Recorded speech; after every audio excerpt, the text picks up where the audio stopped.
Good morning, everyone. Class 6 Heritage Math Exercise 10.2. Question number A. Fill in the blanks. Here is a figure given of direction. Direction means होती है दिशाएं, जिसमें north south, east west. North means होता है उत्तर और south means होता है दक्षिण.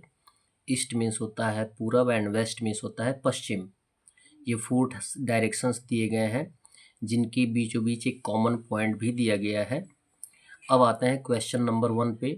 और इन सारे क्वेश्चंस को यानी एंगल से रिलेटेड कोई आंसर आपको चाहिए तो आप एंगल से रिलेटेड वीडियो दिया गया उसे आप अवश्य देखें, जिसको एंगल से रिलेटेड क्वेश्चन समझने में आसानी होगी. आते हैं अब क्वेश्चन नंबर 1 पे. Corner of a square shape room. कोई भी एक रूम है, एक कमरा है जो कि स्क्वायर शेप है, यानी सारे साइड्स क्या है, इक्वल है. तो मैक्स उनके बीच उनके दो दीवारों के बीच कौन सा एंगल बनेगा, राइट एंगल बनेगा. तो राइट एंगल फिलअप कर देंगे. सेकंड दिया गया है an angle equal to 2 into right angles, यानी वह एंगल जो कि राइट एंगल का 2 गुना है. राइट एंगल का 2 गुना मीन्स राइट एंगल मीन्स होता है 90 डिग्री. 90 को 2 टाइम्स ऐड कर दीजिए तो आपका आ जाएगा 180 डिग्री, या 90 में 2 से मल्टीप्लाई कर दीजिए तो 9 2 ज़ा 18 यानी 180 डिग्री आ जाएगा. तो 180 डिग्री वह एंगल जो कि राइट एंगल का 2 गुना होता है. किसी भी राइट एंगल का 2 गुना होता है उसे हम क्या बोलते हैं, 180 डिग्री. और 180 डिग्री को हम बोलते हैं स्ट्रेट एंगल, जिनको हम फिलअप कर सकते हैं.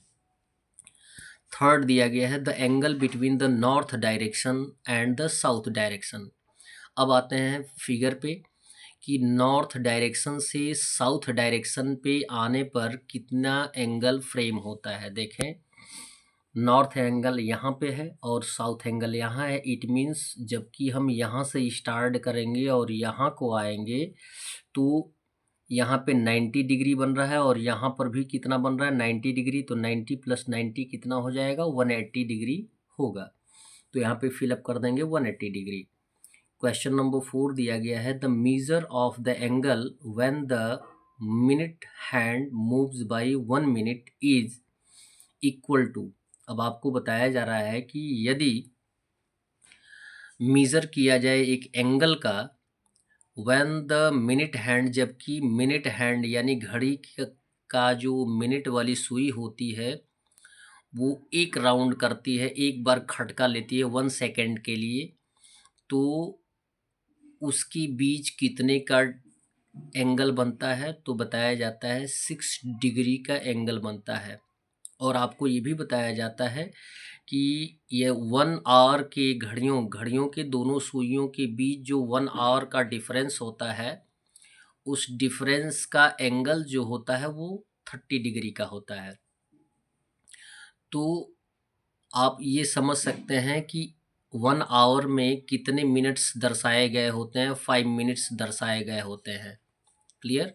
तो 5 मिनट्स दर्शाए गए होते हैं, तो 30 को 5 से डिवाइड कर देंगे तो आ जाएगा 6 5 जा 30, यानी सेकंड की या मिनट की जो सुई एक बार खटका लेती है उनके बीच जो होता है वो 6 डिग्री का अंतर होता है. क्वेश्चन नंबर 5 दिया गया है 1 complete rotation of a line about a point is equal to. यदि किसी भी पॉइंट से कंप्लीट रोटेशन लेते हैं तो उसको हम कंप्लीट एंगल के रूप में काउंट करते हैं, जिसको हम 360 डिग्री भी बोलते हैं. That's all. वीडियो को लाइक करें और चैनल को सब्सक्राइब करें. धन्यवाद.